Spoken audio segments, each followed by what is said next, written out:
Hello friends and welcome to the exams made simple. तो स्वागत है आपका 21 नवंबर 2021 का द हिंदू न्यूज़पेपर एनालिसिस में। आज संडे का दिन है, वैसे थोड़ा रेस्ट हो सकता था आज के न्यूज़पेपर में, लेकिन ठीक है, थोड़ा यूपीएससी निकालने तक आप लोग रेस्ट मत करिए, ज़्यादा ज़रूरी है कि आप पेपर पढ़ लीजिए, है ना। तो स्टार्ट करेंगे आज का न्यूज़पेपर। शुरू करने से पहले आपको बता दूं कि यूपीएससी का जो कोर्स हमने स्टार्ट किया था उसकी 3 क्लासेस हो चुकी हैं अभी तक। ऐसे राइटिंग की क्लासेस हैं, है ना, वो मैंने अपलोड भी कर दी हैं। जो लोग नहीं देख पाए हैं वो देख लें, कोई दिक्कत नहीं है। रिकॉर्डेड वीडियोज रहेंगे, वो अपलोडेड रहेंगे, जब तक आप चाहें तब तक आप देख सकते हैं, एक्सेस कर सकते हैं, ठीक है ना। तो क्लासेस ऐसे ही चलती रहेंगी, है ना। तो you can join us there as well, अभी भी आप ज्वाइन कर सकते हैं। जो ओल्ड स्टूडेंट्स हैं वो भी ज्वाइन कर सकते हैं, है ना। उनके लिए मैंने लिंक अलग से उनके ग्रुप में, जो लास्ट ईयर का ग्रुप था उसमें डाली हुई है, तो आप लोग ज्वाइन कर सकते हैं। और जो नए बच्चे हैं वो तो ज्वाइन कर ही सकते हैं। तो नीचे लिंक डिस्क्रिप्शन कमेंट में है, आप वहाँ से ज्वाइन कर सकते हैं। आगे मूव करते हैं आज के क्वेश्चंस के साथ, जिनके जवाब आपको देने हैं। पहला सवाल है, with reference to the DART mission consider the following statements. DART mission मैंने आपको पढ़ाया था, आपको डार्ट मिशन के रिगार्डिंग कुछ स्टेटमेंट्स दिए हैं, आपको बताना है कि कौन सा स्टेटमेंट सही है, कौन सा स्टेटमेंट गलत है। पहला स्टेटमेंट कह रहा है, the target of the spacecraft will be a small moonlet called Dimorphos. तो आपको बताना है कि इस जो स्पेसक्राफ्ट है इसका टारगेट एक स्मॉल मूनलेट है जिसका नाम है डिमोरफोस। दूसरा स्टेटमेंट कह रहा है, the mission would also be carrying a small satellite और क्यूबसैट। तीसरा स्टेटमेंट कह रहा है, it is a joint mission by NASA and ESA. तो आपको बताना है कि कौन से स्टेटमेंट सही हैं। दूसरा जो इसमें क्वेश्चन है, ऑप्शंस आप देख लीजिएगा, 1 and 2, 2 and 3, 1 and 3, 1, 2, 3। दूसरा जो क्वेश्चन है यह है, which of the following group are the tributaries of Yamuna. ठीक है ना, आपको बताना है इनमें से जो कौन सा ग्रुप है जो यमुना की ट्रिब्यूटरी है। First is Chambal, Hindon, Betwa. Second is Betwa, Ghaghara, Son. Third is Maner, Sabari and Chambal. And fourth is Chambal, Sabari and Tons. तो आपको बताना है इनमें से कौन सा ग्रुप है which is the exact tributary of Yamuna. Question number 3 is, with reference to norovirus. अब आपको नोरो वायरस के रिगार्डिंग क्वेश्चंस दिए हैं, आपको बताना है कि कौन से स्टेटमेंट सही है, ठीक है ना। तो पहला जो स्टेटमेंट है वो कह रहा है, it is animal born virus, animal born virus है। दूसरा स्टेटमेंट कह रहा है, it is transmitted through contaminated water and food. तो आपको बताना है कि कौन सा स्टेटमेंट इनमें सही है। Options are 1 only, 2 only, both या none. So these are the 3 questions for you today. Please do try to answer these questions in the comment section below. मैं आंसर आपको बता देता हूँ, लेकिन आप अटेम्प्ट करने की कोशिश ज़रूर करिएगा। तो let me tell you the answer. पहला जो सवाल था डार्ट मिशन के रिगार्डिंग, तो 1 and 2 स्टेटमेंट सही है। तीसरा स्टेटमेंट गलत है, क्योंकि ये नासा का मिशन है, जॉइंट मिशन नहीं है नासा ईएसए का, ये नासा का मिशन है। Statement third will be wrong. Yamuna की ट्रिब्यूटरीज पूछी थी मैंने, तो इसमें ए आंसर है, चंबल ट्रिब्यूटरी है यमुना की, हिंडन ट्रिब्यूटरी है यमुना की, एंड बेतवा ट्रिब्यूटरी है यमुना की। 1, 2 and 3 will be the correct one. And तीसरा सवाल पूछा था मैंने नोरो वायरस के रेफरेंस में, तो नोरो वायरस के रेफरेंस में जो पहला स्टेटमेंट है एनिमल बॉर्न वायरस है वो भी सही है, और सेकंड जो है वो भी सही है कि it is transmitted through contaminated water and food. और नोरो वायरस मैंने आपको पढ़ाया था, सेपरेटली पढ़ाया था, ये टेक्स्ट एंड कंटेक्स्ट में आया था यूपीएससी द हिंदू के। तो नोरो वायरस एक animal born disease carrying viruses हैं and transmitted through contaminated water and food. Norovirus are a group of virus causing gastrointestinal illnesses, virus causing inflammation, ठीक है ना, ये सारी चीज़ें कॉज करता है, तो ये आपको पता होना चाहिए। आगे मूव करते हैं, देखते हैं और क्या इंपॉर्टेंट न्यूज़ आइटम्स है जिनको हमको डिस्कस करना है। तो एक इंपॉर्टेंट न्यूज़ है, द ब्राइबरी रिस्क मैट्रिक्स 2021। तो ब्राइबरी रिस्क मैट्रिक्स 2021 रिलीज किया गया है। सबसे पहला सवाल कि ये रिलीज कौन करता है, तो इसको रिलीज करती है ट्रेस नाम की एक संस्था है, which is an anti bribery standard setting organization, ठीक है ना। ट्रेस क्या है, anti bribery standard setting organization है, और ये रिलीज करती है ब्राइबरी रिस्क मैट्रिक्स 2021। अब this risk matrix measures the likelihood of bribe demands in 194 jurisdictions. तो लगभग 194 कंट्रीज में ये देखती है कि where is the most likelihood of bribe demands की जहां पे सबसे अधिक रिक्वेस्ट हो सकती है। तो ब्राइबरी रिस्क इंडेक्स मैट्रिक्स 2021 की अगर हम बात करें तो 194 कंट्रीज में जो ब्राइबरी की डिमांड्स हैं उनको ये ट्रेस करती है, ये संस्था, ट्रेस नाम की संस्था भी है, तो ये ट्रेस करती है। एंड ये इंडेक्स पहली बार 2014 में पब्लिश हुआ था, this was first published in 2014 and for more reliable and nuanced information about the risk of commercial brewery world wide. तो कमर्शियल ब्राइवरी के रिगार्डिंग ये रिपोर्ट निकलती है, 2014 में पहली बार निकाली थी, ठीक है ना।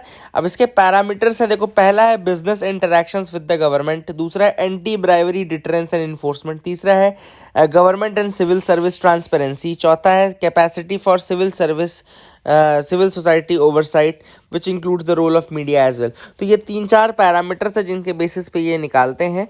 की फाइंडिंग्स अगर हम देखें इनकी, तो इंडिया जो था वो 82nd पोजीशन पे है 2021 में, एंड ये 2020 में था 77th पोजीशन में, ठीक है ना। तो India slipped to 82nd position in 2021 which is 5 places down the 77th rank in 2020।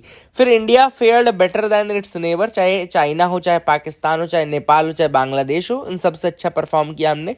Meanwhile Bhutan की रैंक हमसे थोड़ा ऊपर थी, 62nd रैंक पे था।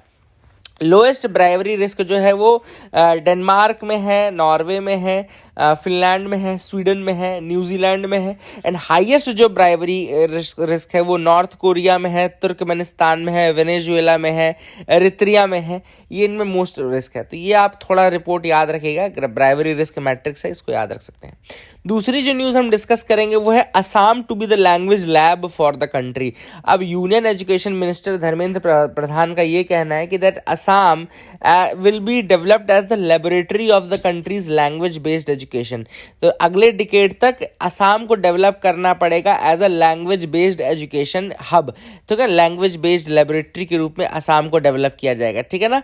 अब बात क्यों ऐसा हो रहा है, बिकॉज हुआ ये कि असम जो है लगभग 180 से ज़्यादा भाषाएं वहाँ बोली जाती हैं। Nearly 180 languages are spoken by the communities of Assam. और न्यू एजुकेशन पॉलिसी जो आई है अभी, उसमें आप सबको पता होगा कि लोकल लैंग्वेज को, लोकल डायलेक्ट को कितना ज़्यादा प्रोमिनेंस दिया जा रहा है। पहले 5 साल जो है उसमें मदर लैंग्वेज में एजुकेशन दिए जाने का भी उसमें प्रावधान किया गया है, ठीक है ना। तो ये सारी चीज़ें आपको पता होनी चाहिए।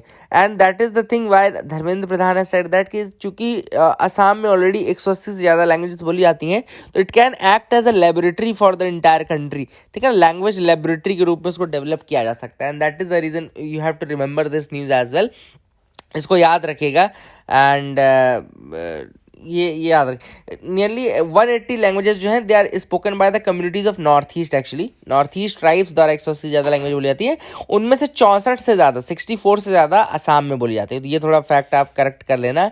180 से ज़्यादा लैंग्वेजेस नॉर्थ ईस्ट में बोली जाती हैं, एंड अकेले असम में 64 से ज़्यादा बोली जाती हैं, ठीक है ना। तो add this fact, correct this fact. अगर आपने 180 लिख दिया था असम के लिए, तो 180 नॉर्थ ईस्ट के लिए है, 64 उसमें से असम के लिए, ठीक है ना। That is the thing which you should remember. Indore keeps the cleanest city tag for the 5th year. तो इंदौर जो है उसने क्लीनेस्ट सिटी का tag for the 5th consecutive year अपने पास रखा है। And Chhattisgarh is the cleanest state for the 3rd time.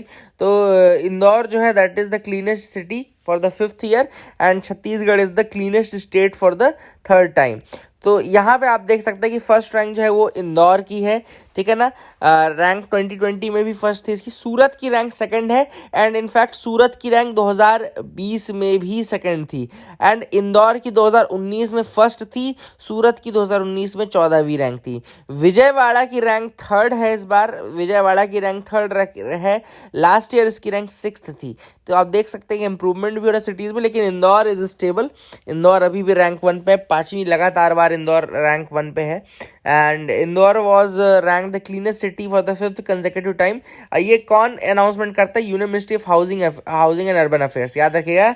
Housing and urban affairs के जो मिनिस्ट्री है वो इसको डिक्लेयर करती है। स्वच्छ सर्वेक्षण है ये, है ना। स्वच्छ सर्वेक्षण आप सबको पता होगा।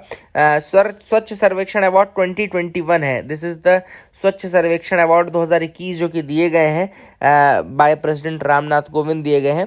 क्लीनेस्ट स्टेट जो रहा है वो छत्तीसगढ़ रहा है for the 3rd time. And in the category of state with more than 100 urban local bodies, 100 से ज़्यादा अर्बन लोकल बॉडीज कैटेगरी के स्टेट्स में छत्तीसगढ़ तीसरी लगातार बार बेस्ट स्टेट घोषित हुआ है। आपको इंदौर का मैंने बता दिया, 2nd रैंक बता दी मैंने। सूरत की 3rd रैंक है विजयवाड़ा की। ये एक्चुअली वो सिटीज़ है जिनकी 1 लाख से ज़्यादा पॉपुलेशन, ठीक है ना, population with more than 1 lakh, ये वो सिटीज़ हैं। ठीक है ना, इसको आप याद रख सकते हैं, that is the thing. And यहाँ पे देख लीजिए, of states with over 100 urban local bodies, Maharashtra and Madhya Pradesh were ranked second and third respectively. तो महाराष्ट्र रैंक सेकंड था and Madhya Pradesh rank third था, ये आप याद रख सकते हैं। 100 अर्बन लोकल बॉडीज से कम अगर स्टेट्स की हम बात करें तो Jharkhand was the cleanest state in that category. 100 urban local bodies से कम की अगर हम बात करें तो झारखंड वाज द क्लीनेस्ट, फिर उसके बाद हरियाणा, फिर उसके बाद गोवा। तो that is the thing which you can remember. I hope you got clarity regarding that as well, आपको समझ में आ गया होगा। आगे मूव करते हैं, देखते हैं और क्या इंपॉर्टेंट न्यूज आइटम्स है जिनके बारे में हमको डिस्कस करना है। तो you can move to the last pages, क्योंकि संडे का दिन है, हम सबको पता है कि कहाँ पे न्यूज़ आ रही है, कहाँ पे नहीं आ रही है। तो यहाँ पे एक इम्पॉर्टेंट डिस्कशन हम करेंगे, फ्लॉज इन द सिस्टम। यहाँ पे जुडिशल ट्रांसफर्स की हम बात करेंगे। अभी रिसेंटली 2 जस्टिस थे, justice Sanjiv Banerjee from the Madras high court, he was transferred to the Meghalaya high court. And इसके अलावा जस्टिस विजया के Tahil Ramani, he was transferred to of the Madras High Court, he was transferred to Meghalaya again। तो यहाँ पे basically हुआ क्या है, कई लोगों का ये स्पेकुलेशन है, चूंकि सुप्रीम कोर्ट जब भी ट्रांसफर इस तरीके की कराती है तो कभी भी रीज़न नहीं दिए जाते। रीज़न ना देने का रीज़न क्या है, मैं आपको बताता हूँ। रीज़न ना देने का रीज़न ये है कि उनको ये लगता है कि जो जजेस हैं उनकी एफिशिएंसी इम्पैक्ट नहीं पड़ना चाहिए, उनकी परफॉर्मेंस पे इम्पैक्ट नहीं पड़ना चाहिए। तो अगर वो रीज़न देने लगेंगे क्यों किस व्यक्ति को ट्रांसफ़र किया जा रहा है, तो कई बार उसकी परफॉर्मेंस पे हो सकता है वो इम्पैक्ट पड़े, इसलिए वो रीज़न नहीं देते हैं। बट कई लोगों ने ये कहा है कि रीज़न ना देने की वजह से हो क्या रहा है कि इसको निगेटिव सेंस में भी लिया जा रहा है। कई बार उसको प्यूनिटिव यानी कि पनिशमेंट के नज़र से वो पोस्टिंग देखी जाती है, ठीक है ना। तो sometimes these postings are seen as a punishment for the जज जो कि इस पोस्ट पे है। तो that is the thing which you should remember in this. अब मैं थोड़ा सा आपको प्रोसेस बता दूं। आर्टिकल 222 जो कॉन्स्टिट्यूशन का it provides for the transfer of high court जजेस, आप लोग लिख लीजिएगा। आर्टिकल 222 जो है वो बोलता है ट्रांसफर ऑफ हाई कोर्ट जजेस का, which include the chief justice also. And ये कहता है कि president after consultation with the chief justice of India, तो प्रेसिडेंट कंसल्टेशन किससे करेगा, चीफ जस्टिस ऑफ इंडिया से, ही में ट्रांसफर अ जज from one high court to the other high court. याद रखिएगा, this is the thing which is important. It also provides for compensatory allowance to the transferred जज, जो जज transfer होता है उसको कंपनसेटरी अलाउंस भी दिया जाता है। And this means that the executive could transfer a जज but only after consulting the chief justice. मतलब कि एग्जीक्यूटिव का रोल तो आ गया, क्योंकि प्रेसिडेंट को आपने इंक्लूड कर दिया तो एग्जीक्यूटिव का रोल तो आ गया, लेकिन ये रोल तभी तक है जब तक आप चीफ जस्टिस ऑफ इंडिया के साथ कंसल्टेशन में है, अदरवाइज आपके साथ वो आपके पास अकेले पावर नहीं है। अब एक चीज इंपॉर्टेंट याद रखिएगा, 1977 का केस है, यूनियन ऑफ इंडिया वर्सेस संकल चंद हिम्मतलाल सेठ केस है, जिसमें supreme court rejected the idea that high court जजेस can be transferred only with their consent. तो उन्होंने ये आइडिया रिजेक्ट कर दिया था कि केवल उनकी कंसेंट से हाई कोर्ट जज को रिजेक्ट कर दिया जाएगा, लेकिन फिर धीरे धीरे उन्होंने प्रेसिडेंट को भी इंक्लूड किया, प्रेसिडेंट के साथ डिस्कशन करना शुरू किया। अब देखो 1981 तक जब SP Gupta versus president of India case चल रहा था, SP Gupta versus the president of India case, ये केस है आपका 1981 का, इसको जजेस ट्रांसफर केस भी कहा जाता है। अब बाद में इसको फिर फर्स्ट जजेस केस भी कहा जाने लगा। तो याद रखिएगा, फर्स्ट जजेस केस जो था वो क्या था, SP Gupta versus the president of India case था, SP Gupta versus the president of India, इसको जजेस ट्रांसफर केस या फिर फर्स्ट जजेस केस कहा जाता है।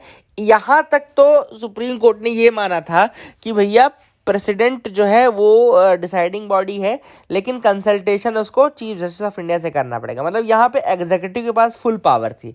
लेकिन सेकंड जजेस केस जो कि 1993 में आया, सेकंड जजेस केस जो कि 1993 में आया, उस केस के आने के बाद ये हो गया कि चीफ जस्टिस ऑफ इंडिया की जो कॉन्करेंस है वो मैंडेटरी है, कंसल्टेशन से फिर वो कॉन्करेंस में आ गया, मतलब कि वो जैसा चीफ जस्टिस ऑफ इंडिया बोलेगा वो करना ही पड़ेगा, ठीक है ना।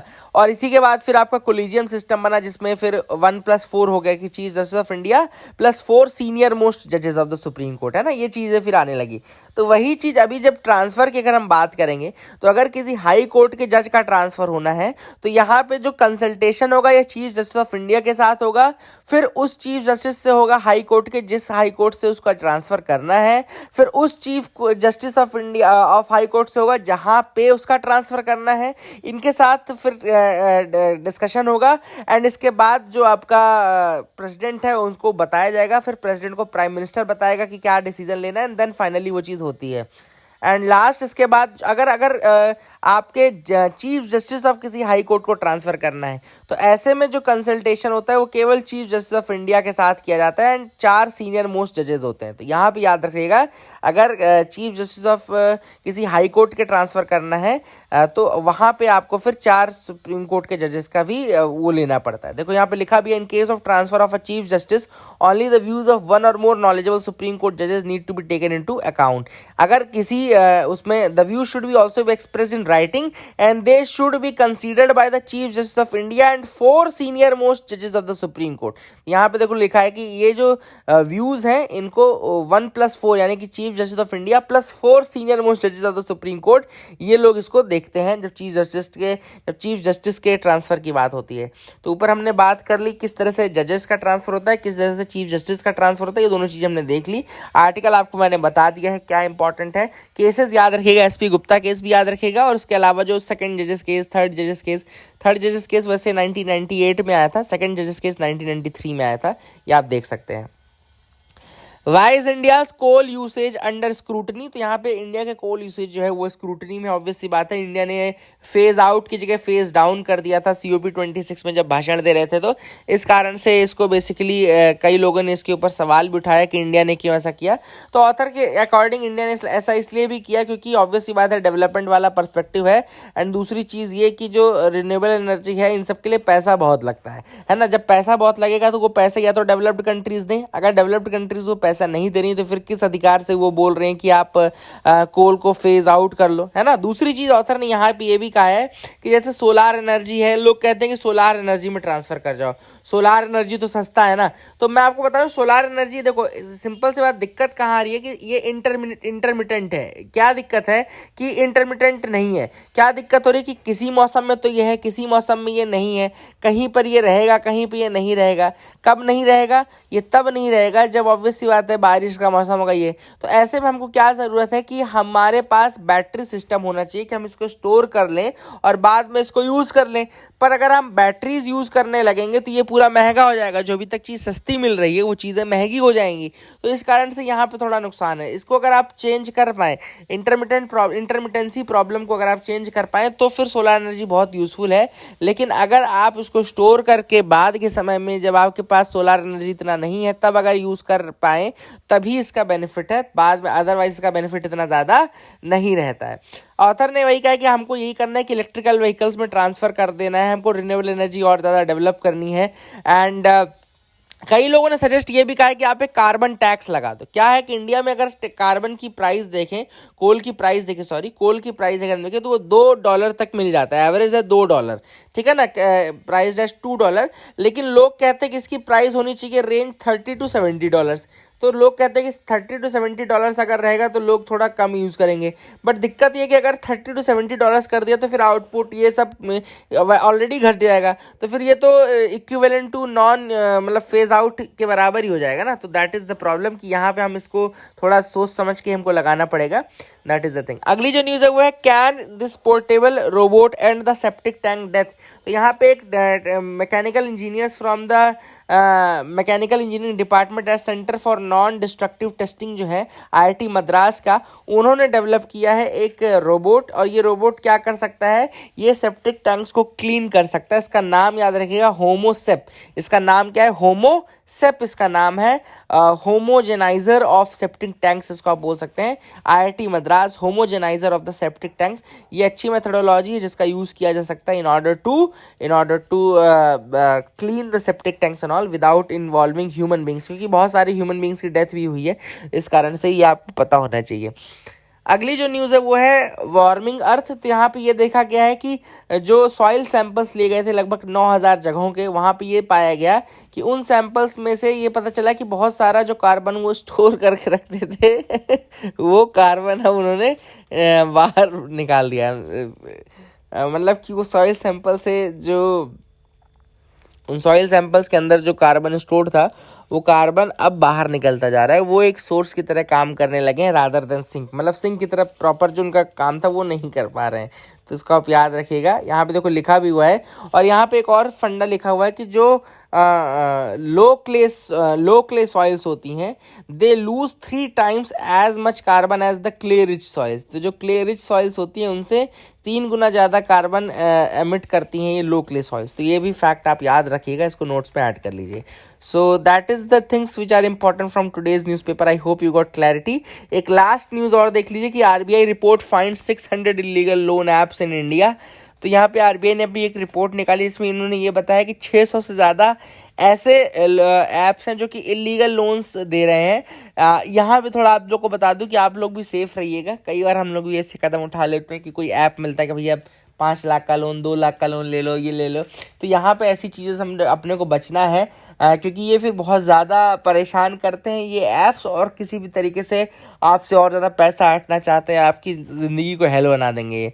तो ये जो इलीगल ऐप्स हैं जिनको जो ऑथराइज्ड नहीं है, ये इन ऐप से बचिएगा आप लोग भी। तो that is the thing which is important. I hope you got clarity. Thank you, keep loving us, keep sharing us. Thank you, have a nice day.